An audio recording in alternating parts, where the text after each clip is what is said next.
Udah nih? Udah. Oke, kita ketemu lagi di Hoi, pilar kelima demokrasi. Kritik tanpa solusi. Tahu tapi tidak mengerti. Karena kami HI on the weekend.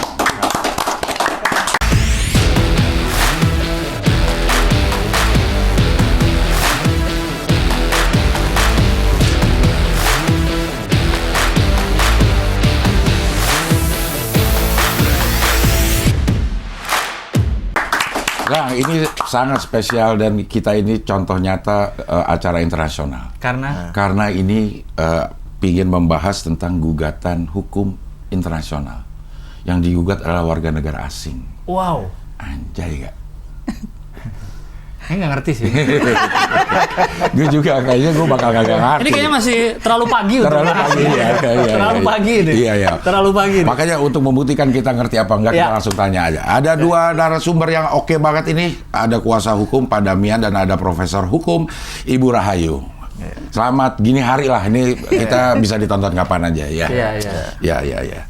Pak Damian ini kuasa hukum dari Ibu Rosita dan Pak Eri yang warga negara asing ini. Oh, namanya tapi nama Indonesia. Ya, namanya. Dia mereka warga negara Singapura.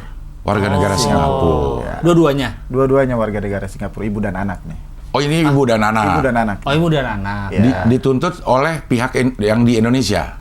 Ya, warga negara Indonesia ya sebenarnya saudara-saudara dari almarhum suaminya sih, atau ya lebih tepatnya mungkin om-om dari Pak Erinya. Nah, omnya sih. Ya agak rumit ya. Oke. Tante lah. Iya. Baru pengenalan. Baru pengenalan tokoh nih udah. Oke, sebelum ke Pak Damian ke Prof Rahayu ini ahli hukum apa spesifiknya? Kalau profesor pasti udah ada spesifiknya ya. Iya, betul. Saya ahli hukum di bidang kepailitan dan PKPU. PKPU itu penundaan kewajiban pembayaran utang. Oh, jadi kalau saya punya utang, nggak mau bayar, nah, bisa saya pilotkan nanti, bisa bangkrut, bisa. Saya nih, bisa. Kan bukan perusahaan. Loh, nggak masalah. Yang penting asetnya, punya aset. Jadi asetnya di rumah. Kalau punya utang ke saya nggak mau bayar, padahal sudah jatuh tempo. Iya, asetnya diambil ke ibu, bukan? Loh, nggak langsung saya ambil dong. Kalau di monopoli gitu soalnya, Bu. Kalau di monopoli, kalau nggak bisa bayar hotelnya buat ambil, saya. Boleh. Tapi kalau di pilot itu diapain berarti? Asetnya? Asetnya disita untuk membayar utang-utangnya kepada siapapun kreditur. Oh, disita oleh pengadilan? Negara dulu? Bukan negara. Nanti kurator yang ngurusin. Ada yang ngurusin. Ada yang ngurusi pemberesan dan pengurusan. Disita dalam rangka untuk membayar utang-utangnya itu. Jika sudah cukup, ya sisanya saya kembalikan. Kalau nggak cukup? Nggak bisa ya. Kalau nggak cukup ya seadanya. Tapi sisanya masih dianggap saya punya utang atau udah kelar? Bisa juga nanti kalau ternyata hartanya nggak cukup, ya bisa dicabut kepalitannya. Jika tidak cukup. Tapi kalau masih cukup ya diambil yang lain-lain boleh. Oh, dicari terus hartanya sampai. Iya dong, sampai secukupnya. Karena kan ini orang, bukan perusahaan. Kalau perusahaan misalnya PT ya sebatas yang dimiliki atau PT-nya, aset PT-nya. Sahamnya. Begitu. Habis dong aset kita kalau di pilot itu. Iya, makanya kalau punya utang disaur, dibayar. Disaur itu bahasa Jawa. Kalau ada utang ya. Iya, kalau ada utang. Tapi kalau nggak ada utang nggak apa-apa, dikasihkan ke saya. Aduh, enak. Oke deh, sekarang kita ngomongin masalah kasusnya. Kasusnya apa sih sebenarnya, Pak Damian? Ya, jadi kasusnya ini sebenarnya bermula dari yang namanya akta pemberian bonus. Akta pemberian bonus ditandatangani tahun 1998 ya, oleh yang namanya pihak pertama namanya Pak Syarnobi Said. Tunggu dulu, akta pemberian bonus itu apa? Akta pemberian bonus itu ya bonus yang diberikan adalah bonus. Oke, ini ada bonus, mau kasih bonus gitu ya. Mau kasih bonus dari perusahaan. Bonus dari laba bersih PT Kramayuda dari perusahaan. Kramayuda ini yang 3 berlian itu. Ya, Mitsubishi. Oh iya, Mitsubishi. Ya, 3 berlian kan anak perusahaannya, ini induknya. Ini induknya nih? Ini induknya. Kaya banget ini. Iya. Masa sih? Iya, pasti loh. Mitsubishi yang berkeliaran itu. ATPM? Iya, ATPM. Iya. Tapi pakai nggak, Cing? Saya pakai. pakai. Dulu pakai Mitsubishi Lancar. Lancer. Lancer. Lancer, Mas. Nggak ada. Malah sekarang ada yang namanya sama anak saya, Delica. Mitsubishi Delica. Oh iya benar. Iya, Ada. iya. Oke, kita lanjut lagi.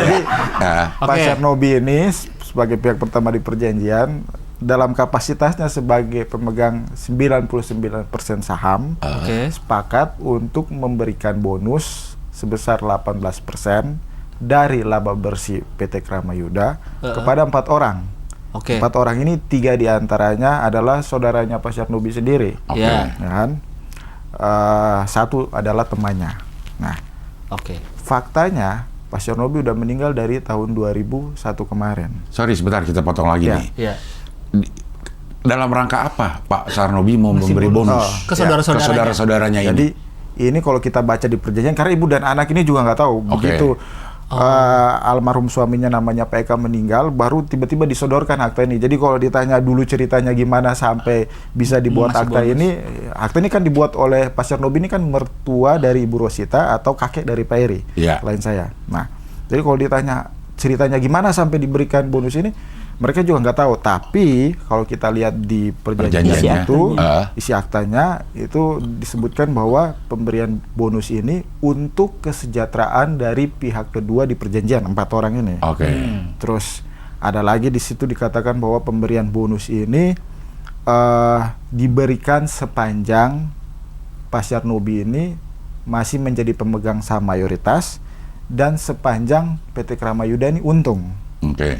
Terus kemudian juga di perjanjian itu dikatakan bahwa oleh karena pemberian ini adalah bonus dan pihak kedua 4 orang ini bukan merupakan pemegang saham, sehingga pihak kedua ini dilarang untuk melihat pembukuan perseroan, dilarang untuk melihat pembukuan PT. Iya.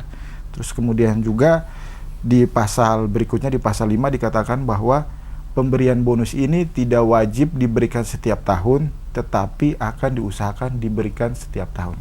Itulah isi-isi Akta dari 78 itu. 78-nya. Iya. Oh, oke. Nah, faktanya Pak Sarnobi sebagai pemegang saham ini udah meninggal tahun 2001. 2001. Terus kemudian kepemilikan saham PT Kramayuda dilanjutkan sejak tahun 2002 oleh anak tunggalnya yang namanya Pak Eka. Pak Eka ini adalah suami dari Ibu Rosita atau bapaknya Pak Eri, ya kan? Iya. Kepemilikan saham dilanjutkan dari tahun 2002 sampai dengan 2022 kemarin, barulah Pak Eka ini meninggal. Oke. almarhum Pak Eka ini meninggal.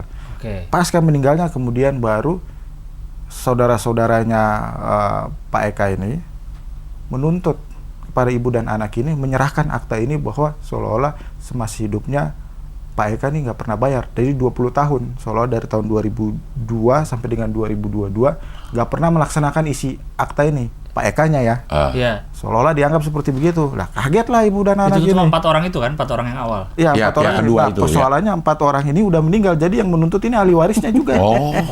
Pak Sarnobi sudah meninggal, 4 orang itu sudah juga meninggal. Nah, kacau kan? Nah, Oke. Nah, oke, sebelumnya saya ke Prof dulu. Break dulu gimana? Ingat dulu tadi urutannya. Iya. Sebenarnya perjanjian itu bisa diwariskan. Maksudnya Bonusnya itu ya? Iya, maksudnya kewajiban sebuah perjanjian itu bisa jatuh ke ahli waris. Kalau yang menandatangani udah meninggal. Misal ya, saya janjian sama dia, Lang, gua kasih bonus loh, kita tanda tangan. Saya meninggal duluan. Apakah anak saya punya kewajiban untuk ngasih dia bonus? Tidak. Lah, udah kelar dong harusnya. Sudah selesai. Kenapa? Karena ini saya harus jelaskan dulu ya kenapa tidak. Perjanjian bonus. Ini perjanjian sepihak atau perjanjian sukarela atau perjanjian perikatan alam wajar. Artinya apa? Di sini hanya ada kewajiban saja. Tidak ada hak Tidak ada hak, dari saya ya, dari Pak Sarnobi. tidak awal. ada kewajiban bagi si penerima. Penerima hanya menerima saja berarti punya hak. Pak Sarnobinya sebagai yang memberikan berarti hanya menyerahkan saja. Artinya ini bukan perjanjian timbal balik. Oke. Perjanjian timbal balik itu misalnya jual beli. Iya.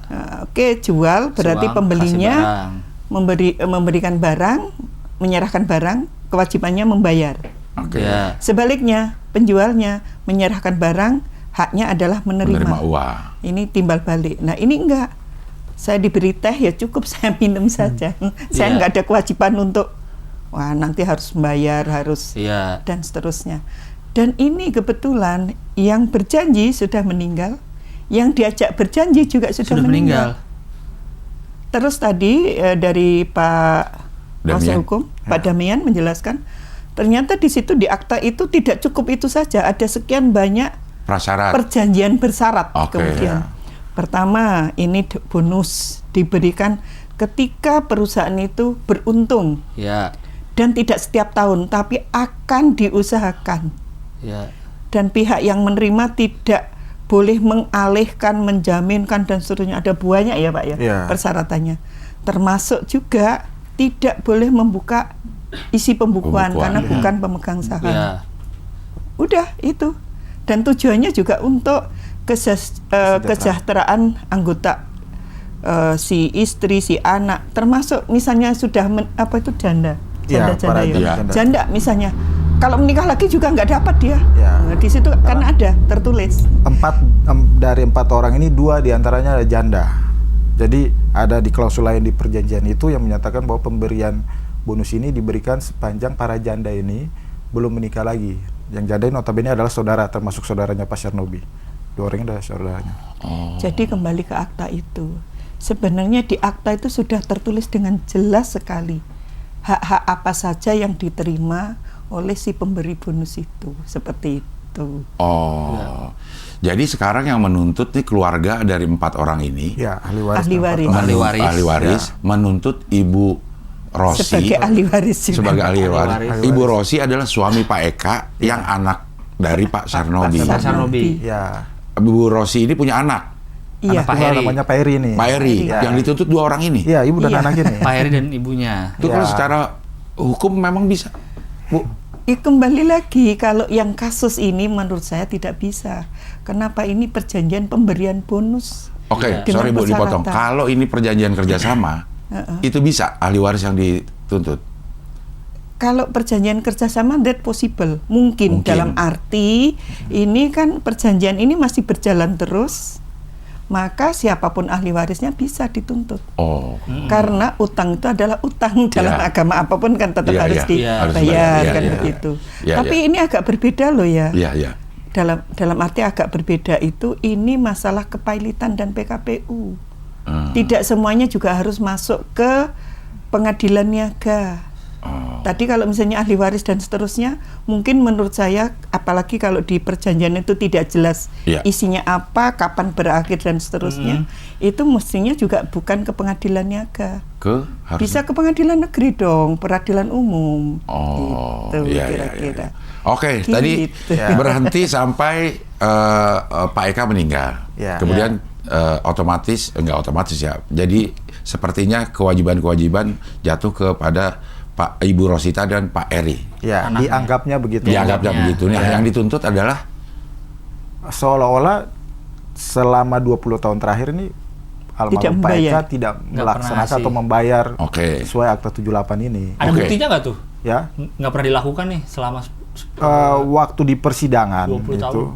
Waktu di persidangan ada 2 bukti penting yang menurut versi mereka dan itu dipertimbangkan oleh hakim, yakni ada surat dari para pemohon PKPU ini kepada PT Kramayuda menanyakan tentang laba bersihnya. Terus kemudian dari PT Kramayuda membalas 1 pucuk surat kepada mereka.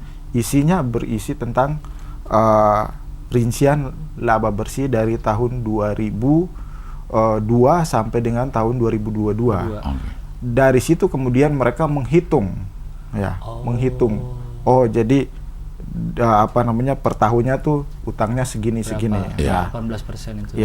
Persoalannya adalah kan di aktanya itu kan jelas di pasal 4 dikatakan bahwa oleh karena mereka ini pihak kedua di perjanjian itu bukan pemegang saham sehingga dilarang melihat pembukuan. Melihat saja dilarang. Gimana mau ngitung? Apalagi ngitung lebih salah lagi kan? Seharusnya kan begitu. Tapi ini fakta yang terjadi adalah mereka dapat 1 surat rincian laba bersih.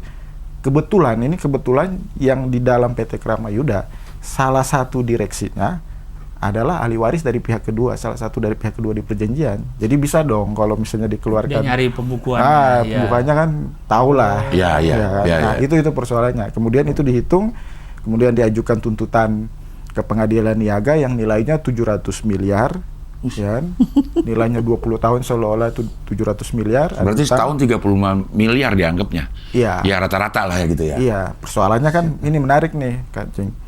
Kalau memang setahun seperti itu, masa tunggu orangnya meninggal baru nuntut? Kalau fair, ya orangnya masih hidup.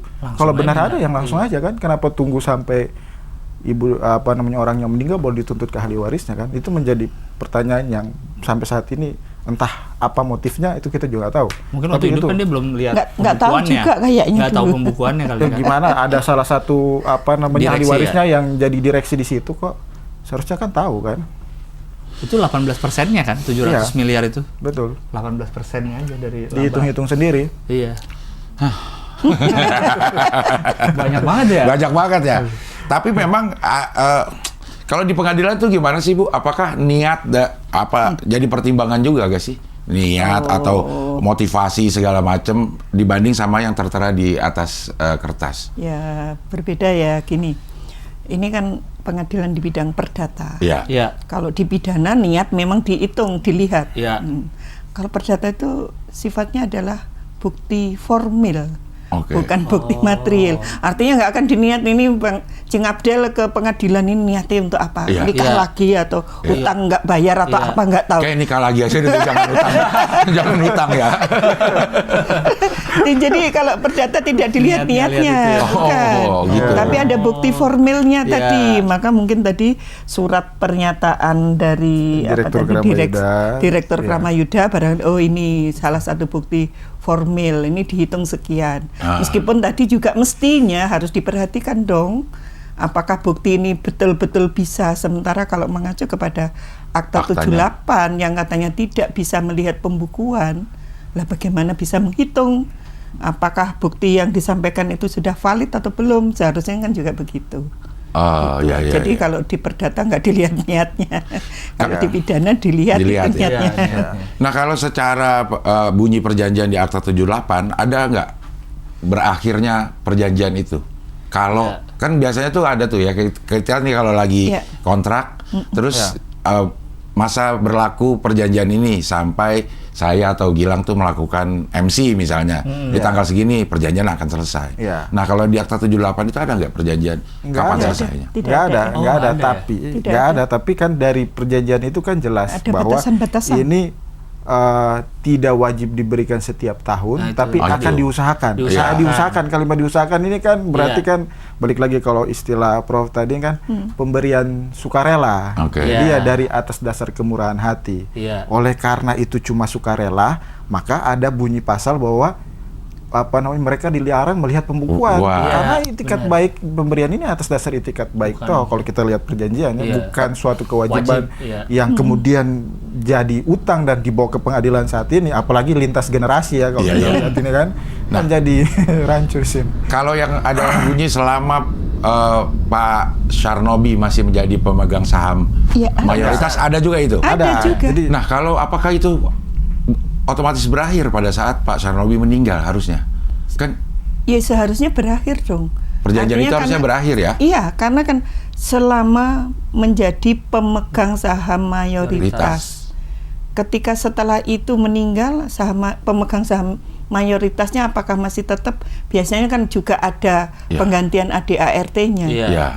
Artinya ketika sudah tidak memegang lagi, bukan pemegang saham mayoritas, mestinya juga sudah berhenti. Nah, kan begitu. Ya, kalau kita orang awam kayaknya gitu ya, harusnya udah berhenti. Tapi kenapa masih bisa lanjut? Apa pertimbangannya apa tuh Pak Damian dari? Ya itu menurut mereka tidak pernah.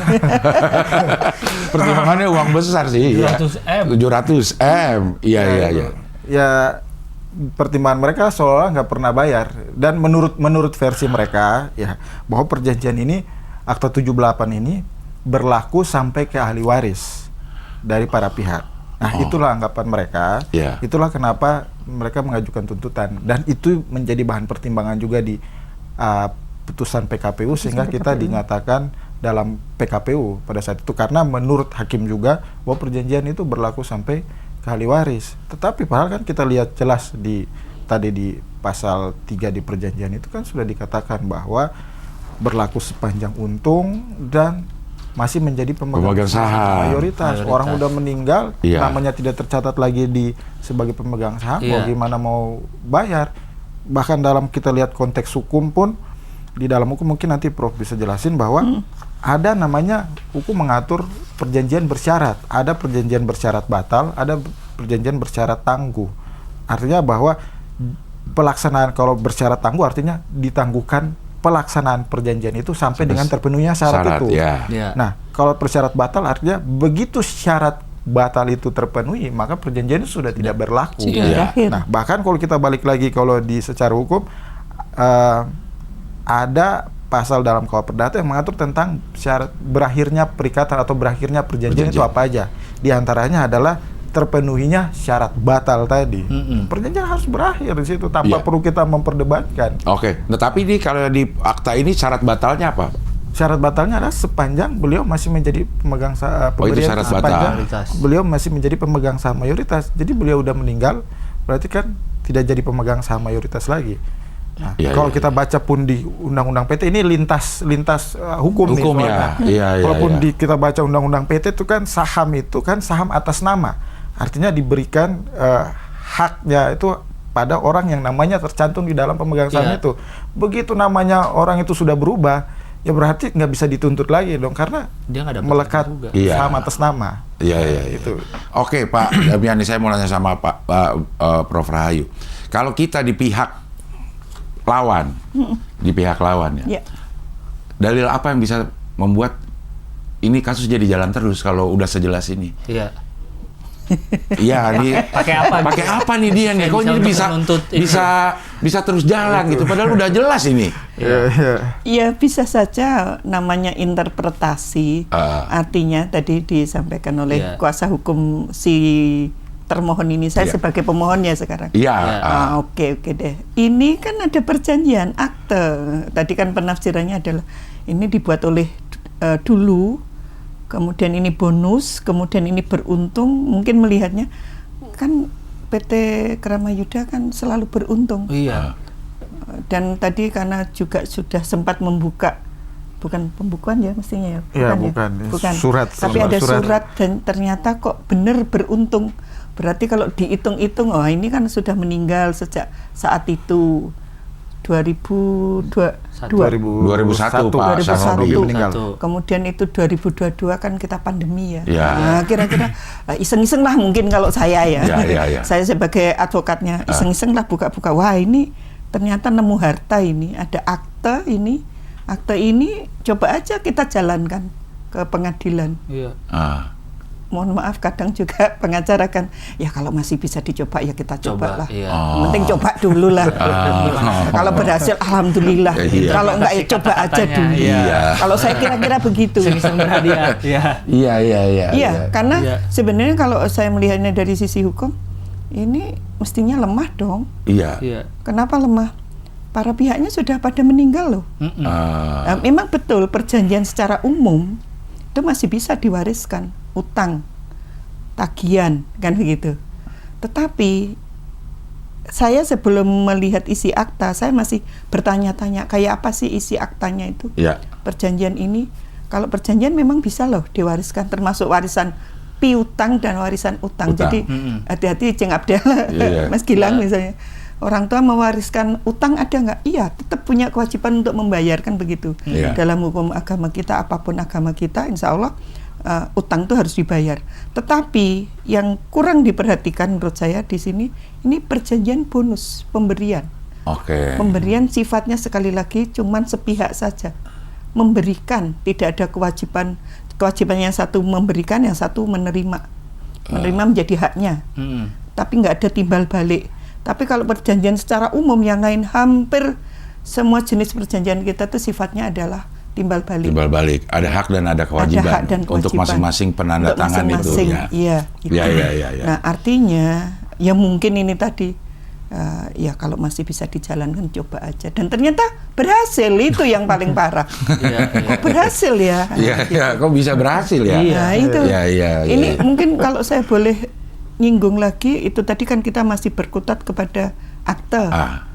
Ini ada yang lebih aneh lagi sebenarnya. Kalau lari ke hukum ke pengadilan niaga tentang kepailitan dan PKPU. Iya. Karena tadi kan dikatakan Bu Rosita ini warga negara asing. Iya. Boleh nggak sih dipilotkan di Indonesia? Boleh. Siapa bilang nggak boleh? Boleh. Menurut Undang-Undang Kepailitan begitu. Pasal berapa? Pasal 3 ayat 4. Yang poinnya warga negara asing bisa dipilotkan dengan syarat, bahasanya saya, dengan syarat dia warga negara asing itu punya kegiatan usaha atau bisnis di Indonesia. Iya. Kenapa kok harus punya kegiatan usaha? Iya, ini kalau ngomong kita pilot itu yang dipilotkan adalah asetnya, bukan orangnya, bukan personnya. Nah, ini masalahnya lagi. Menurut kuasa hukumnya ini, Bu Rosita, apakah punya kegiatan bisnis di Indonesia? Nah, itu yang menarik. Ini ibu rumah tangga. Anaknya pun baru selesai, Pak Eri ini baru selesai kuliah di London begitu bapaknya meninggal. Tidak pernah terlibat di dalam perusahaan, ya, tidak tercatat sebagai pemegang saham juga sampai dengan putusan kemarin. Tapi kemudian itu dituntut dan dikabulkan. Padahal pada saat di persidangan itu banyak hal yang kita sudah ungkap di luar tadi isi perjanjian tadi yang seharusnya tidak ada utang dan sudah berakhir. Tapi ini diabaikan sama sekali, termasuk status mereka sebagai warga negara asing juga diabaikan. Nah, di satu sisi juga ya tadi Prof sempat katakan bahwa yang namanya PKPU ahli waris itu tidak dikenal dalam aturan Undang-Undang Kepailitan dan PKPU. Begitu orang meninggal, maka mekanismenya adalah kepailitan harta peninggalan. Jadi harta orang yang meninggal itulah yang diambil, bukan ahli warisnya. Kan ahli warisnya kan nggak tahu apa-apa.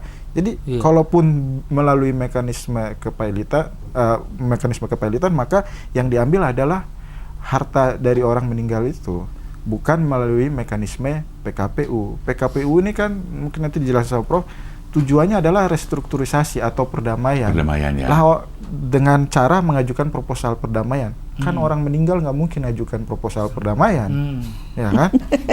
Orang udah meninggal kok ngucung-ngucung dibangkitkan, gimana caranya kan? Nah, makanya tuh nggak pas proses melalui PKPU ini, seharusnya kepailitan harta peninggalan. Tapi kita mengerti bahwa kenapa dari pemohon ini tidak mengajukan mekanisme kepailitan harta peninggalan sejak awal, karena aturannya itu 90 hari sejak meninggalnya almarhum. Almarhum Pak Eka meninggal tahun September 2022. Gugatan ini baru diajukan di Juli 2023. 90 hari sudah terlewati. Akhirnya terkesan dipaksakan menggunakan mekanisme PKPU. Bukan kepailitan, karena syarat 90 harinya sejak meninggalnya udah meninggal. Nah, itulah yang tidak diperhatikan oleh Hakim Pengadilan Niaga. Kok bisa, Bu? Maksudnya, Bu? Nanti kita tanya Pak Hakim. Kok bisa nggak diperhatikan? Iya, kok bisa nggak diperhatikan gitu. Maksudnya kalau penjelasannya seperti ini runutannya. Iya, saya aja baru berapa menit udah ngerti. Udah ngerti ya? Iya. Ada nomor handphone Hakimnya nggak? Coba dicek berarti. Iya. Tapi kalau yang dari penasaran dari yang 9 kan aktanya 98 ya? 98 sampai 2000 sampai sebelum meninggal. Itu di Pasar Nobinya? Iya, akta yang akta itu. Oke. Ada yang dikasih. Nah, itu yang kita ininya uang apa yang perjanjian tadi bonus dari Pasar Nobi apa dari Pasar Nobi berarti kan? Nah, Pasar Nobi kita nggak tahu sama sekali. Oh, jadi selama 98-2021 dikasih nggak tuh bonus-bonusnya? Nah, itu kita nggak tahu. Cuma mereka aja. Tapi kan yang dituntut selama 2002 sampai 2002. Nah, itu ada nggak dikasih ternyata? Nah, ternyata jadi pasca putusan akhirnya di bulan September tahun lalu kita dijatuhkan PKPU. Terus didudukan dalam posisi PKPU, diangkatlah hakim pengawas, diangkatlah namanya pengurus profesi yang mengurus untuk proses PKPU ini. Nah, di dalam proses PKPU ini kita tetap menolak tagihan. Terus pengurus tagihan 700 miliar ini? Ya. Terus kemudian dari pengurus bertahan dengan 541 miliar sesuai nilai di putusan. Oke. Terus dari kreditur atau pemohon ini bertahan dengan 700 miliar. Nah, ini kan ada tiga perbedaan pendapat. Akhirnya diselesaikan oleh namanya hakim pengawas untuk memastikan berapa nilainya. Nah, di Desember tahun lalu, hakim pengawas akhirnya keluarin penetapan menolak tagihan. Hah? Udah Menolak ditolak tagihan, betul. Nah, ini kan mekanisme sah di dalam proses PKPU. Menolak tagihan dengan alasan bahwa pertama, ibu dan anak ini tidak pernah menandatangani perjanjian ini. Oke. Iya. Yang kedua, yang namanya laba bersih harus dibuktikan dalam laporan keuangan. Ini tidak ada laporan keuangan yang dibuktikan dalam proses ini sehingga tidak bisa dijadikan dasar apapun untuk menghitung. Nah, dua alasan itu mengakibatkan hakim pengawas menolak tagihan. Tapi seharusnya penetapan hakim pengawas itu final. Tapi ini faktanya tidak diajukan bandingnya kepada hakim yang memutus kita dalam proses PKPU di bulan September itu, dan bandingnya dikabulkan dan dibatalkanlah penetapan hakim pengawas yang menurut kita udah sangat tepat dan final seharusnya itu. Tapi ini dibatalkan penetapannya, disuruh lanjut PKPU-nya. Nah, dari situlah kemudian kita akhirnya mengurus penetapan ahli waris. Karena pada saat proses berjalan, kita belum ada penetapan ahli waris sama sekali. Padahal pada saat itu kan penetapan ahli waris kita tahu kan sangat penting untuk menentukan, oh iya benar ini ahli warisnya. Terus kemudian untuk menentukan juga apakah menerima atau menolak, baru kemudian bisa diminta pertanggungjawabannya. Ya. Nah, sorry Pak Damian, sebenarnya nanya ke Prof. Kalau memang itu udah final, kenapa masih bisa dibanding? Nah, itulah lagi-lagi kan di pengadilan itu kan kita punya kewenangan untuk melakukan upaya hukum. Lagi-lagi berarti yang pinter ini hakim. Ya bisa advokatnya, bisa hakimnya, atau bisa siapa saja tadi. Iya. Kalau saya ditanya, seharusnya kan final and binding. Kenapa? Karena ini sudah putusan Hawas. Hawas itu hakim pengawas. Ketika proses PKPU ataupun proses kepailitan, Hawas ini yang ngawasin. Kalau PKPU berarti ngawasin pengurusnya. Karena ketika PKPU, maka si debitur sudah nggak punya kewenangan untuk mengelola, tetapi kalau PKPU masih diizinkan asal seizin atau sepengetahuan oleh pengurus. Berbeda dengan di kepailitan. Ya. Kalau kepailitan semuanya sudah diambil alih untuk dilakukan pengurusan dan pemberesan oleh kurator. Artinya si debitur sama sekali nggak punya kesempatan. Nah, ini ketika sudah ditetapkan oleh Hawas, oh ini jumlah hutangnya adalah 132 ya, di miliar penetapan kedua. Di penetapan kedua. Seharusnya yang ada di sini pengurus ya ngikutin ketentuan dari Hawas. Tapi ternyata masih punya, dia tetap melakukan upaya hukum banding ke Hatus, hakim pemutus, berarti hakim pemutus yang menentukan di awal untuk menentukan PKPU tadi. Dan ya fatalnya lagi, hakim pemutusnya mengabulkan. Nah, saya kebetulan bukan hakim pemutus. Mungkin kalau saya yang jadi ya nggak tak kabulin. Iya. Selesai gitu kira-kira. Oke. Tapi sayangnya saya cuma dosen saja. Oke, Pak Damian, kita lanjut lagi nih ya. Pertama kan ditolak oleh Hawas. Oleh Hawas. Suruh lanjut. Kemudian dia banding. Banding. Terus dia banding. Ya. Disuruh lanjut. Dibatalkan penetapan hakim pengawas dan suruh lanjut. Ya. Nah, pas disuruh lanjut itu, ibu dan anak ini memang sejak awal mereka yakin bahwa tidak ada utang. Tidak ada utang dan sangat meyakini bahwa ini kan saudara-saudara semua. Jadi selama hidupnya almarhum selalu memperhatikan kesejahteraan mereka karena mereka sering jalan-jalan ke luar negeri, dikasih apa fasilitas, kalau sakit dibiayai. Menurut pengetahuan ibu dan anak ini seperti begitu, jadi nggak mungkin almarhum ini seolah cuekin keluarganya. Ya kan? Nah, karena keyakinan itu akhirnya ibu dan anak ini bilang, oh yaudah kita urus penetapan ahli waris, dan keluarlah penetapan ahli waris dan kemudian ke bank, di antaranya adalah Bank Bukopin. Nah, pada saat ke Bank Bukopin dilakukan pengecekan mutasi, ternyata ditemukan fakta bahwa dari tahun 2010 sampai dengan 2022 almarhum meninggal atau 12 tahun terakhir, itu ada aliran dana kepada sebagian besar dari para pemohon PKPU ini sebesar 232 miliar. Inilah datanya. Ini data mutasinya. Sampai kita hitung sampai capek tuh gara-gara cuma ngecek aliran dananya tuh. Nggak kebagian ya. Rekening Bukopin. Berapa? 200 M. Iya, 232. 32 ya, tambah Ya. 232 M. Itu mutasi 12 ini tahun terakhir. bukti mutasinya aja ya. Maksudnya kita punya Nggak ada uangnya itu. punya uang setebal ini aja udah banyak kayaknya ya. Ini mutasi. 230 M Bang, ini uang berkeliaran di sini. Ada aliran dana ke Ini tukang jilitnya juga kaget ini. Belum pernah itu tebal ini dia ngejilid. ya, makanya Iya Allah. Ini jumlahnya adalah 232 miliar kepada Selama 12 tahun selama itu 12 ya. tahun terakhir. berarti ini dari Pak Eka. Dari rekening pribadi Pak Eka kepada rekening 4. pribadi dari Ahli waris. ahli warisnya. Sebenarnya total mereka ada 30 orang dari Dari pihak 4 kedua itu. perjanjian. Berarti ini ke 30 orang Iya, itu. sebagian besar dari 30 orang ini, ya kan, ahli waris dari pihak kedua di Iya. perjanjian itu sebesar 232 miliar. Jadi nggak, Pak Eka pernah ngirim gitu Iya. ya. Ya, ini ada bukti. transferan Ya, ini aliran buktinya. dananya. Dari rekening pribadi Pak Dari Eka. Rekening pribadi. Ih, di rekening pribadi Pak Eka ada duit. Enggak, itu yang muter. Itu yang muter loh, Bang. Berarti ada yang mengendap kan?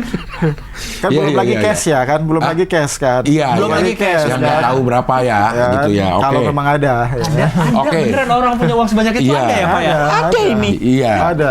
Jadi ini dianggap sebagai mungkin adalah pembagian itu, bonus itu. Kalau ibu Atau- dan anak ini, yang ibu dan anak ini tahu bahwa ibu dan anak ini selalu memperhatikan kesejahteraan Iya. dari, Iya. Buset, berat banget ya. Saudara-saudaranya. 200 miliar. Iya, oke. Jadi Itu baru print out ya, Iya, baru perintah Gimana dari ininya. duitnya? Oke. Ternyata sudah ada 232 miliar 32. dari rekening pribadi almarhum Pak Eka. Oke. Akhirnya dengan dasar ini kita mintalah kepada hakim pengawas, kita mintalah kepada kurator untuk merubah yang namanya daftar piutang tetap atau DPT. simpelnya kita bilang bahwa 541 miliar nggak benar lah. Karena ada ini, ya kan? Jadi Oh, berarti ini dana. kalau Boleh dilihat, Pak. Boleh dilihat. Boleh. Nggak pengen tahu. Tapi nggak bisa diambil. Saldo. Ambil satu lembar 1 miliar. Saldo sisa di bank 4M. Eh, Kok bisa? kok ada saldo di sisa 4M? Nih, 15M. Saya buka lagi jadi kan. 32M. Baru berapa Saya kalau lembar? saldo sisa segini, Pak. Saya ngambil ATM, saya pamerin ke orang yang ngantri. Lihat, sisa. itu almarhum pemurah banget, Mas. Kalau kita lihat Mas Gila, kalau lihat King Abdul, kalau kita lihat ini almarhum ini pemurah banget. Karena dalam satu hari kan ada pemberian kemana-mana. Jadi apa namanya pemurah lah kalau Coba Mas istilah Gilang Ibu dicek dalam Rosita. sehari ngirim berapa itu. Ada yang sekali debit 16M. Ya. Udah saya tutup dah. Sekali debit, Iya, sekali iya. keluar uang berarti itu kan ya? Itulah Bisa yang nganggur seumur hidup itu. Nah, gua. iya. Sekali debit dia. kan inilah yang menjadi cerminan kenapa ketika proses PKPU ini diumumkan siapa yang punya tagihan kepada almarhum Pak Eka silakan mendaftar. Iya. Tidak ada orang lain selain 4 orang di perjanjian di perkara ini. Iya, perkara ini, Artinya iya. bahwa Pak Eka ini kan bukan orang yang suka berutang. Iya, Iya, iya, iya, yang Yang ada aliran masalah dananya keuangan aja ke siapa banyak kayak gitu ya. gitu. Iya, nggak Iya. ada. Oke nih, berarti Pak Damian, kalau ini udah berlanjut, berarti Ya.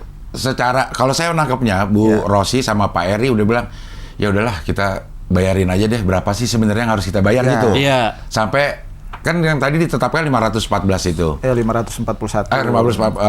541 miliar, mungkin nih kalau pandangan saya Bu Rosi sama Pak Eri, ya udah Ri kita bayar aja nih ngomong sama anaknya. Ya. Tapi berapa sih sebenarnya yang harus dibayar? Ya. Ayo kita cek di Bukopin. Ya. Ternyata udah keluar segini. Betul. 32. 232. Oke, berarti kita masih kurang 541 kurang 232 gitu. Ya, enggak sebenarnya ibu dan anak ini prosesnya udah lama, Hah? ya udah hampir setahun, perusahaan Kramayudani belum diurus, sehingga kita harus cepat keluar. Mereka tuh harus cepat keluar dan mereka yakini memang selama ini memang almarhum selalu Sudah perhatikan nggak ada mereka. gitu lah Jadi ya, kalau nilai 541 itu nggak benar lah, bahkan seharusnya tuh 0 lah Iya. menurut pandangan mereka. Nah, makanya mereka temukan fakta ini, mengajukanlah permohonan minta supaya dirubahlah nilai 541 ya? nggak benar Iya. daftar piutang tetap. Dari pengurus, dari apa namanya kreditur si pihak lawan ini menolak. Akhirnya mekanisme balik lagi, hakim pengawas harus bersikap karena ada penolakan dari mereka untuk merubah, terus kita minta untuk dirubah sehingga harus hakim pengawas bersikap. Sikap hakim pengawas mengeluarkan penetapan, ya kan? Mengeluarkan penetapan nilai tagihannya adalah 132 miliar. Final di situ 132 miliar. Ah, final mah kata-kata dia doang, aku tuh. Seharusnya. Iya. Seharusnya. Final bisa. Harusnya. Ternyata ada Tadi pertandingan sebelumnya, ulang, iya. iya. Ada pertandingan ulang. Seharusnya di Iya, situ. oke. Nah, nilai 132 miliar akhirnya balik lagi. Ibu dan anak ini terpaksa. Kalau statement mereka adalah mereka terpaksa menyatakan bersedia untuk membayar 132 miliar. Akhirnya dibayar. Ajukan permohonan dulu nih, karena nggak bisa kucuk-kucuk dibayar. Nah, ternyata di dalam di rekening lainnya itu ada saldo yang lebih besar dari 132 miliar. Ada beberapa rekening. Nah, ini baru satu loh. Ini baru satu. Ya. Ada di saldo yang lainnya, ada di nilai bank yang lain lebih apa besar. masih di bank ini? Bank Bukopin juga. Baru di Bukopin, tapi saldo lain. Oke. Iya. Tadi ada kali ketemu saldo 100 miliar value. Punya saldo 100 M. Ada nilai yang lebih besar dari 132 miliar. Akhirnya secara hukum kita mengajukan namanya mekanisme pencabutan PKPU. Karena itu di pasal 259 mungkin nanti jelas sama Prof bahwa itu kita bisa mengajukan permohonan pencabutan PKPU dengan alasan bahwa ada kemampuan bayar. Dibuktikan dengan kita membuktikan bahwa ada rekening lainnya yang nilainya itu lebih besar dari 132 itu. Nah, kita kaget ya, itu di bulan Mei kemarin. Di pertengahan Mei penetapan hakim pengawas dan kita mengajukan pencabutan. Kita kaget orang mau bayar minta cabut, bukannya dicabut PKPU-nya malah diputus pilot. Aneh nggak tuh? Ibu Rositanya pilot. Jadi status dari PKPU jadi pilot. Jadi diputus pilot, jadi ditolak permohonan pencabutan kita ini ditolak. Alasan hakimnya adalah bahwa karena pengurus ya profesi yang diangkat ini masih tetap bertahan dengan nilai 541 miliar sehingga masih ada perselisihan tagihan sehingga sampai dengan 270 hari waktu PKPU, tenggang waktu PKPU itu terlewati seolah-olah tidak ada perdamaian sehingga kita dijatuhkan pilot. Hal kan aneh, orang mau membayar malah dipilotkan, ada nilai yang lebih besar, terus kemudian hakimnya beralasan bahwa pengurus yang mengurus kepalitan ini menolak 132 miliar dan bertahan dengan 541. Loh ini kan 132 miliar ini penetapan hakim pengawas. Masa penetapan hakim pengawas diabaikan? Hakim pengawas kan hakim di situ juga. Iya. Ya kan? Loh kenapa diabaikan? Malah beralasan karena pengurusnya profesi yang diangkat oleh putusan pengadilan. Masa pendapat pengurus lebih tinggi daripada penetapan hakim pengawas? Kan aneh. Nah, Prof. Maksudnya apapun yang dikatakan hakim itu yang akan jadi putusan, walaupun tidak masuk akal apapun. Dengan data-data dari Pak Damian, kemudian hakim pemutusnya bilang pilot, ya udah pilot yang harus dilakukan. Iya, saya jawab dulu singkat. Iya. Tapi makanya hakim diadilinya di akhirat katanya paling lama hakim itu. Karena memberi keputusan. Iya, tapi hakim itu kan 3 hakim. 2 hakimnya kemana ya kira-kira?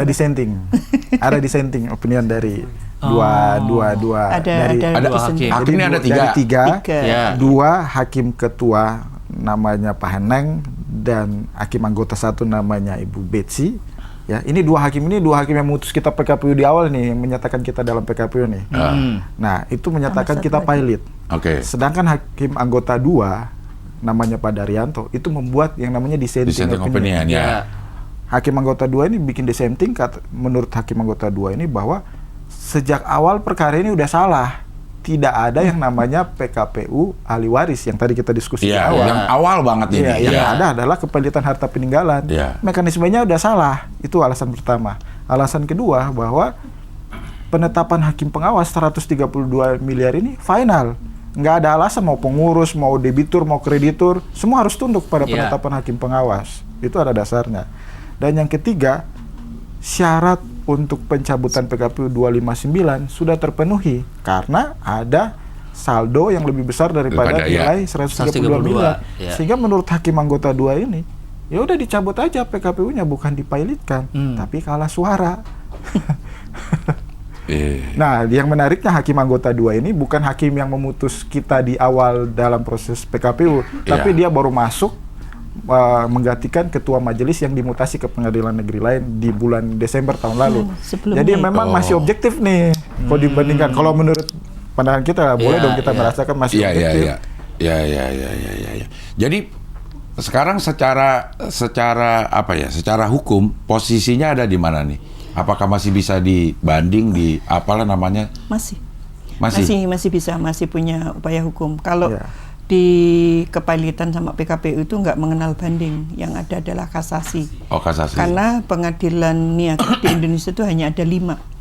Jadi bukan di tiap provinsi, bukan di tiap kabupaten. Mungkin boleh saya sebutkan dulu, 5 itu ada di PN Jakarta Pusat, PN Niaga Surabaya, PN Niaga Medan, PN Niaga Semarang, PN Niaga Makassar. Sehingga ketika ada sesuatu yang menurut pihak yang merasa dirugikan atau dikalahkan mau melakukan upaya hukum, masih bisa melakukan kasasi ke Mahkamah Agung, dan terakhir nanti juga masih dimungkinkan untuk PK. Yang tidak mengenal adalah banding. Nah, di dalam case ini menurut saya memang punya kesempatan. Kalau tadi ditanya, Prof itu berarti gimana putusannya? Ya sudah, yang ngikutin putusan hakim. Kalau orang lain boleh saja sih analisis atau kita namanya anotasi, tapi kan tidak akan merubah isi putusan. Nah, ini insya Allah masih bisa. Artinya ketika pihak termohon kuasa hukumnya mengajukan kasasi, berarti masih punya kesempatan untuk ya mudah-mudahan kembali ke, kalau saya bahasanya kitahnya ya gitu ya, kembali ke ketentuan yang seharusnya ada. Contohnya tadi ketika bicara ini kan putusan hakim pengawas seharusnya kan final ya. Tapi kan ternyata masih melakukan banding ke Hatus dan ternyata dikabulkan dengan alasan tadi reasoningnya bahwa masih ada perselisihan tentang angka berapanya, maka menjadi diputuskan kan begitu. Nah, nanti di kasasi mungkin Pak Damian bisa menyampaikan petitumnya ya, poinnya apa yang diminta itu. Poinnya itu sebenarnya di kasasi itu kita mengajukan beberapa alasan. Nah, tapi di luar itu secara yang menarik dari case ini putusan kita pilot adalah dijatuhkan jam 11 malam, Cing. Mas bilang jam 11 malam. Kita nunggu dan belum sampai 270 hari sampai dengan tengah malam. Ternyata baru jam 11, kita nggak tahu kenapa harus tunggu sampai jam. Dibacakan itu memang 11 malam. Jam 11 malam. Berarti 23 itu jam 23.00. Nah, secara alasan kita kasasi adalah satu, secara prosedur ini udah salah. Karena yang namanya proses PKPU seorang dari PKPU menjadi pilot itu kalau 270 hari terlewati tidak ada perdamaian, ya kan? Ini kita mau membayar, jadi tidak perlu ada perdamaian kalau kita mau bayar, ya kan? Satu. Yang kedua adalah pada saat putusan itu dijatuhkan baru hari ke-268, itu di hari Jumat. Jadi alasan hakimnya mutus bahwa oh ini karena hari 270 hari itu berakhir di hari Minggu. Sehingga dimajukan ke hari Jumat 268. Padahal di aturan Undang-Undang Kepailitan pasal 1 angka 9 nanti dijelaskan sama Prof, itu mensyaratkan bahwa dalam hal berakhirnya hari itu di hari Minggu atau hari libur, maka berlaku tuh hari berikutnya. Artinya harusnya hari Senin. 270 hari itu berakhir di hari Senin, bukan nggak bisa kita majukan dicepatin kan, aneh ya kan. Itu satu. Yang kedua, di dalam pasal 230 Undang-Undang Kepailitan mensyaratkan bahwa kalaupun seorang dari PKPU menjadi pilot itu harus ada rekomendasi terlebih dahulu dari hakim pengawas. Ini hakim pengawas nggak ada pernah keluarin rekomendasi untuk kita pilot, dan tidak pernah ada hakim pengawas mengeluarkan rekomendasi 270 hari sudah terlewati. Tapi ini diabaikan sama sekali. Itu kita bicara dari prosedur. Nah, dari aspek substansi, ya dari awal kita udah bilang bahwa seperti yang kita sampaikan sebelumnya, bahwa ini tidak ada utang sebenarnya. Ya kan? Case ini tidak ada utang, perjanjiannya bunyinya seperti begitu, WNA, terus kemudian belum ada penetapan ahli waris pada saat awal, dan yang berikutnya adalah bahwa penetapan hakim pengawas itu memang sudah final sesuai dengan apa yang diputuskan oleh dissenting opinion dari hakim anggota 2, sehingga seharusnya tuh tidak ada kepailitan dan seharusnya dicabut. Nah, itu poin alasan kasasi kita. Kita sudah mengajukan kasasi, nomor perkaranya sudah ada, majelis hakim sudah terbentuk. Ya. Sama nggak sama yang kemarin? Ke Mahkamah Agung. Beda. Oh, ini udah pasti beda. Hakimnya udah pasti beda. Yang nomor mulia, perkaranya berapa, nomor perkaranya itu 1103 ya. Publik bisa menilai, semua bisa tracking lah. 1103. Terus kemudian hakimnya pun kita sangat percaya dengan kredibilitas mereka, Hakim Agung ya kan, di Mahkamah Agung, Hakim Agung. Ketuanya dipimpin oleh Pak Syamsul Ma'arif, Yang Mulia Pak Syamsul Ma'arif. Terus ada juga di anggotanya antara lain adalah Pak Prof Haswandi ya, Yang Mulia Prof Haswandi. Kita percaya bahwa para Yang Mulia ini pasti melihat objektif, melihat persoalan ini dengan baik. Nah, di luar itu juga selain kasasi, yang menarik adalah kita ajukan pelaporan terhadap 2 hakim yang memutus kita pilot ini, Betsy dan Pak Heneng. Kita laporin etik. Hasil pemeriksaan diantaranya kita laporkan ke Pengadilan Tinggi DKI Jakarta sebagai pengawas dari pengadilan di bawahnya, termasuk Pengadilan Niaga Jakarta Pusat.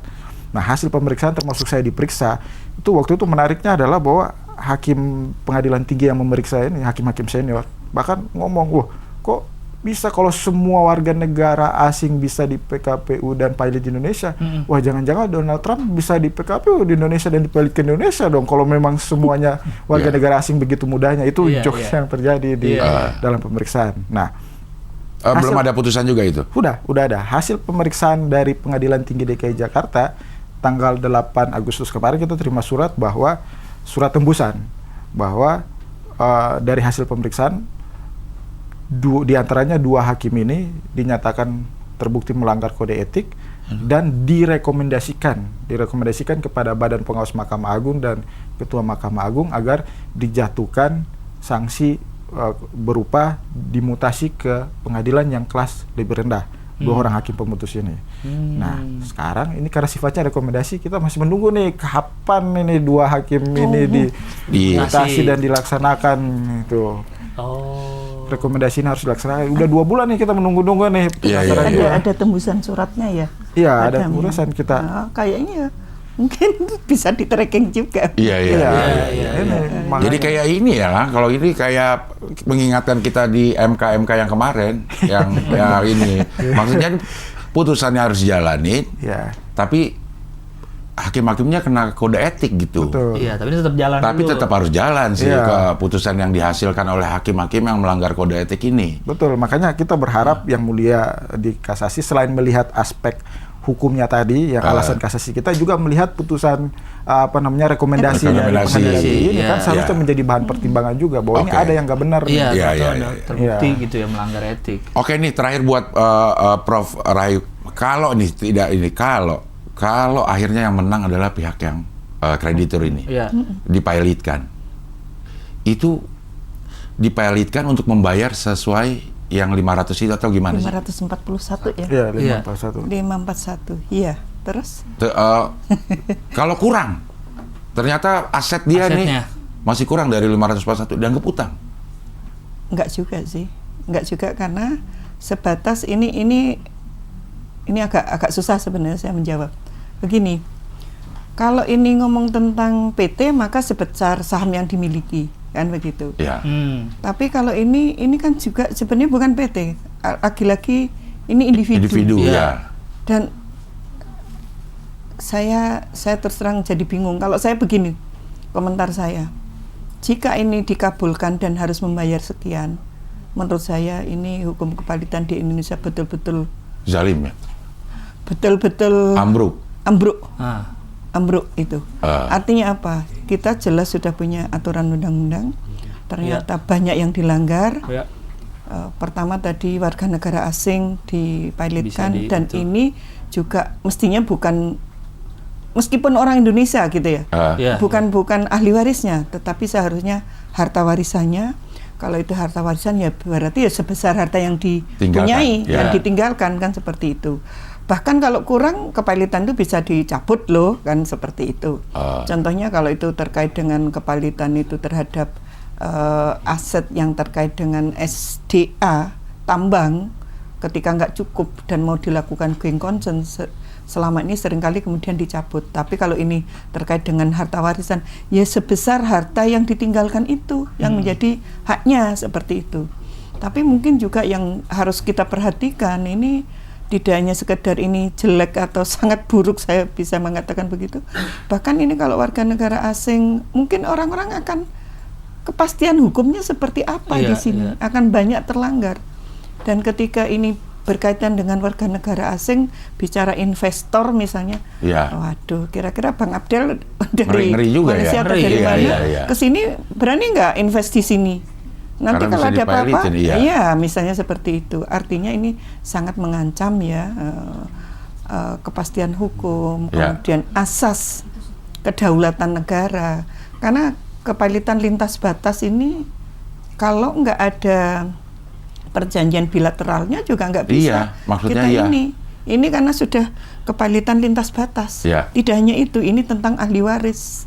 Jadi sebenarnya ini ada banyak case yang menurut saya bisa diteliti ya kalau saya sebagai dosen begitu. Saya justru sudah minta ini ke mahasiswa saya mau S1, S2. Silahkan tulis itu, banyak hal itu. Iya. Baik terkait dengan ahli warisnya, cara pewarisan seharusnya juga harus ada penetapan dulu ya. untuk ini. Dan kalau itu ahli waris kebetulan muslim, sesama muslim, berarti juga harus ke PA. Iya. Nah, kemudian ketika ini bicara tentang bisnis, berarti ngomong tentang utang piutang harus jelas juga. Iya. Jadi ada banyak hal, Bang Iya. Abdel, kira-kira seperti itu. Sehingga kalau komentar saya Pak, ya mudah-mudahan deh ini kembali lebih bagus lagi nanti karena punya upaya hukum untuk kasasi itu. Kemudian ya mudah-mudahan juga sih pihak pemohonnya juga melihat hal itu, apalagi sebenarnya kan ini bukan orang lain ya, masih famili ya sebenarnya. Masih saudara, iya. Masih saudara, masih famili seperti itu. Kayaknya sih lebih bagus dirunding baik-baik lah. Iya, Tapi iya. yang pasti juga ke Bu Rosita dan Pak Erinya kan berharap ini nggak tahu apa-apa, tiba-tiba Iya. kok ditagih dan sejumlahnya sekian banyak Iya, seperti itu. Iya, kalau misalnya diputuskan apapun putusannya, sebagai warga negara asing nggak punya kewajiban juga kan? Masa putusan Indonesia berlaku untuk warga negara? Tadi Iya. boleh asal Punya usaha. punya kegiatan usaha di sini. Oh. Nah ini nggak punya kegiatan Iya. usaha, kan Oh, begitu. iya, iya. Itu Tapi memang tetap sudah bisa. diatur. Terus Iya. tadi yang pasal 1 angka 9 ya, Iya. itu berkaitan dengan hari penetapan 200. putusan. 270 hari itu. Iya, Oh, iya, itu tadi. seharusnya Dulu. juga bukan harus, kalau menurut undang-undang PKPU itu ada 2 jenisnya. Sementara PKPU S itu 45 hari, PKPU T tetap itu 45 plus sampai dengan 270 hari. Artinya terlampaui dulu, bukan malah sebelumnya. Iya. Dan memang di pasal 1 angka 9, jika itu hari minggu libur atau yang lain, maka hari berikutnya. Ya berarti malah hari Senin dong, dan itu Harusnya. jelas. Iya. Iya. Ini dia mungkin ikutin ini yang tagihan-tagihan kita lah. Kalau tagihan kita kan punya nih, kalau auto debat, ya atau ini, itu ditagih sebelumnya kalau hari Jatuhnya hari Minggu. Oh, iya. kewajiban kita malah harus. Berarti kira-kira Iya. Cing Abdelnya yang niru Pak Hakimnya atau Pak Hakimnya niru Cing Abdel? Nah, itu antara itu ya. Kalau kita kan ditariknya tuh sebelum hari. Sebelum, benar. Cuman kalau kita punya tagihan dibayar setelah hari libur. Iya. Oh, kayak begitu ternyata. Ya. Sebenarnya sekarang nih siapa aja sih yang berperkara nih? Penggugat. Penggugat, Ini pemohon, menarik nih. sama yang termohon. Ya, Bisa rame begini. Iya. jadi Yang membuat rame Cing Abdel itu. 4 orang sebenarnya nih. di putusan juga ada, di media juga ada. Salah satu pemohonnya kan Pak Arsyad Rashid, Mantan Ketua Kadin. Ketua Yang Kadin kemarin pada ini saat kan? itu. Ya, Rame. ya. Kadin. Pak Arsad ini apanya? Pemohon satu. Apanya siapa? Ahli Anak waris. ahli waris dari salah satu pihak di 4. perjanjian ini yang namanya Pak Makmunar. Pak Makmunar itu bapaknya? Bapaknya Pak Arsyad. Itu Apanya? salah satu pihak kedua di perjanjian. Oh, di perjanjian. Salah satu dari 4 itu berarti ya? Betul, salah satu dari Berarti 4. masih family ya, masih ahli Itu waris. yang kalau menurut Bu Rosita itu yang temannya Pak Makmunar itu Oh. temannya Pak Syarnobi. Oh, Tadi kan 4 ada yang saudara, ada yang teman. Ada 3 nih. Tiga saudara. Tiga saudara. 3 saudara, 1 teman. Satu teman. Ya, Jadi yang saudara itu siapa saja? yang saudaranya yang 2 janda ini, ya, Mm-mm. sama Abi Hasan. Kalau Pak Makmunar ini yang Temannya, Pak Syarnobi. temannya Pak Syarnobi. Nah, yang 3 ini ikut nggak? Ini nggak? Ikut menuntut nggak? Makanya Ikut kan? Akhirnya. Total 30 orang tadi ya? total 30 orang dari 4 ini. 4 orang Dari ahli 4 waris total ini. 30. saya mau berteman nanti biar dapat. Di mana Bu nyari teman yang bisa ngasih 200 M, 500 M? Masuk sekarang saya nggak dianggap teman. Ada 200 M nggak? Ibu ada 200 M nggak? Ada. Kalau ada saya temenin. 200 meter ya. Ini 200. Iya. 200.000 masih perlu berapa ratus kali lipatnya Enggak, itu? ini anggap aja tulisannya M begitu. Ini berarti kita berteman ya? Ya, boleh saya deh. siap nanti. Iya. Kita bikin aktanya dulu Bu, saya takut salah nanti. Oh begitu. Iya. Oh. Jadi Pak Arsyad salah Bulan. satu dari pemohon. Apa sih pemohon? Pemohon. Satu malah. Satu dari 30 itu ya? Iya, salah. Ya. Ada 4 kan? orang. Ya. Terus sebenarnya total dari ahli waris pihak kedua di perjanjian, ya kan? Perjanjian kan ada 4 orang. 4 orang, ya. Pihak keduanya. 4 orang ini semua udah meninggalkan total ahli waris itu sekitar 30 orang. 30 orang. 30 orang ini memberikan kuasa kepada 4 orang termasuk Pak Arsyad Rashid. Oh dari 30 ngasih ke 4 lagi. Keempat Ya. lagi. Salah satunya. Satunya Pak Arsyad. Jadi pihak di perjanjian itu kan pihak kedua tuh ada 4. Terus Ya. diantaranya Pak Makmunar yang keluarga Pak Arsyad. Itu kan mereka ada sekitar kalau nggak salah berapa orang itu memberikan kuasa kepada Pak Arsyad. Pak Arsyad. Demikian pula juga di pemohon PKPU ini yang kedua itu ada totalnya berapa belas orang itu memberikan kuasa kepada salah satu orang. Jadi 4 orang ini adalah perwakilan dari masing-masing 4 ahli waris di perjanjian ini. Oh iya. Dari iya. 30 diwakilin lagi sama 4 lagi. Ya, kembali ke 4 lah, Kembali mewakili ke 4 masing-masing Iya, yang udah meninggal. yang tadi. udah meninggal. Pihak kedua. Nah, si kasasinya mulai kapan? Kasasinya udah dari bulan Juni kemarin. Kalau kita hitung per hari ini kan maksimal putus kan 60 hari. Kalau aturannya 60 hari. Kalau hari ini berarti udah hari ke-37. Karena kita bisa tracking di website Kepaniteraan Mahkamah Agung. Ya, Dari jadi, Juli? sejak terdaftar. Oh, Juli kita terdaftarnya. ajukan, berkas dikirim, baru terdaftar beberapa bulan lalu sehingga hari ini hari ke-37. Kalau aturannya tuh 60 hari 60 maksimal. hari. Berarti masih ada 23 hari lagi nih. Ya. Kalau berjatuh di hari Minggu, dimajuin apa dimundurin? Ini jadi hitung-hitung kayak orang mau melahirkan. Iya, kayak APL ya. APL. Hari perkiraan lahir. Iya. Oke. Mungkin ada yang mau disampaikan terakhir deh, Pak Damian sama Ya. Bu Ya. Prof. Perlu saya sampaikan pertama bahwa akibat dari persoalan ini, ibu dan anak ini udah sekitar 2 bulan terakhir ini sakit. Mereka di Singapura sakit, ada surat sakit dari Rumah Sakit Mount Elizabeth Singapura juga. Karena tekanan psikis yang begitu tinggi akibat masalah ini, kita semua bisa membayangkan ditinggal suami, ditinggal ayah. Kemudian berhadapan dengan total nilai yang fantastis. Apalagi sekarang di proses pilot ini, prosesnya diulang lagi. Kasasi kan tidak menunda kepilotan. Jadi proses pilot ini berjalan, tagihan terakhir adalah 1,2 triliun.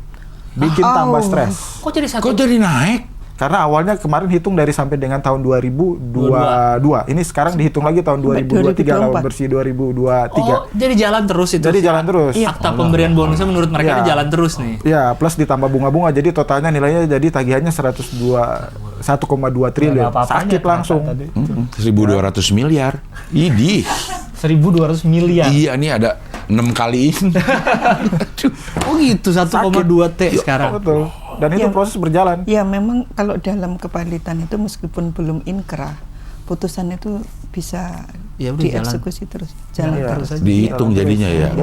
Penundaannya tetap dihitung sebagai utang. Kalau ada bunga Ya kan karena untung terus tadi ya, berarti dihitungnya kan untung terus. Kan lihat Mitsubishi terus di masih jalan. banyak. Iya.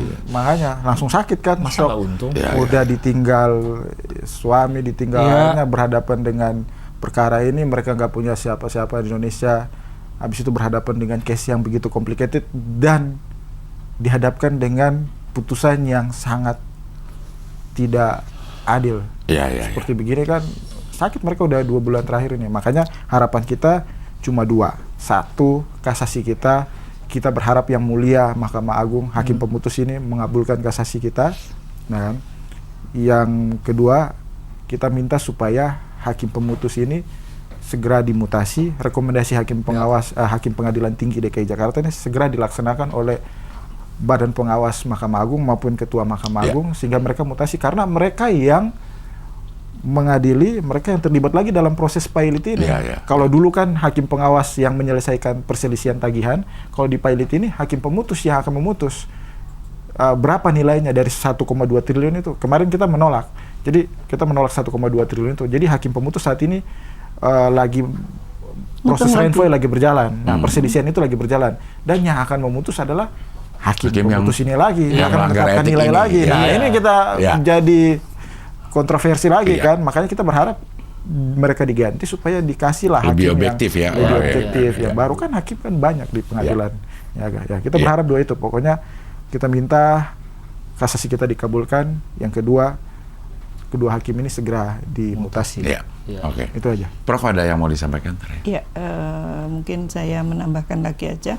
Mudah-mudahan dengan kasasi ini hukum kepalitan dan PKPU betul-betul bisa ditegakkan kembali, karena jika tidak ini nanti akan sangat berdampak khususnya bagi perekonomian di Indonesia, terlebih khususnya untuk investor asing ya.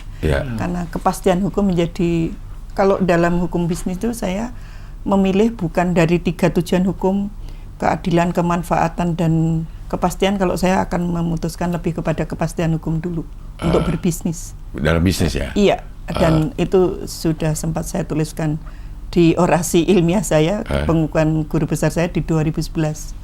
Dan alhamdulillah juga karena waktu itu saya menyampaikan terkait dengan BUMN Persero dan kepalitan, dan juga ngomong bagaimana berjalannya BUMN di Indonesia antara Perum dengan Persero. Alhamdulillah tulisan saya itu saya sempat diundang untuk bareng-bareng dengan 17 guru besar Fakultas Hukum, bukan Fakultas Hukum di Indonesia. Dan kebetulan waktu itu cuma 2 orang yang perempuan, Prof. Sri Rezeki dan saya, meskipun juga Prof. Sri Rezeki nggak hadir. Jadi kembali lagi saya berharap mudah-mudahan hukum di Indonesia, apalagi ini kalau bicara tentang hukum bisnis, ini kita lebih banyak menggunakan bukan civil law lagi, tapi Anglo-Saxon, karena antara peristiwa hukum dengan undang-undang atau peraturan hukum yang ada akan berlari cepat. Maka kalau hakim juga nggak merespon dengan bagus, maka ini nanti refindingnya ya kalah begitu, karena antara undang-undang dengan peristiwa hukum itu lebih cepat berlari peristiwanya. Seperti itu. Ya, mudah-mudahan nanti harapan kuasa hukum dan Bu Rosita itu mudah-mudahan terkabul. Ikut mendoakan. Amin. Masyarakat Indonesia tolong doakan. Oke, baik, terima kasih Pak Damian, Prof. Rahayu. Mudah-mudahan semuanya segera clear dan diputuskan sesuai aturan. Karena menurut Prof, dalam hukum bisnisnya yang penting kepastian hukumnya. Menurut saya. Dan tidak sependapat boleh saja. Boleh saja.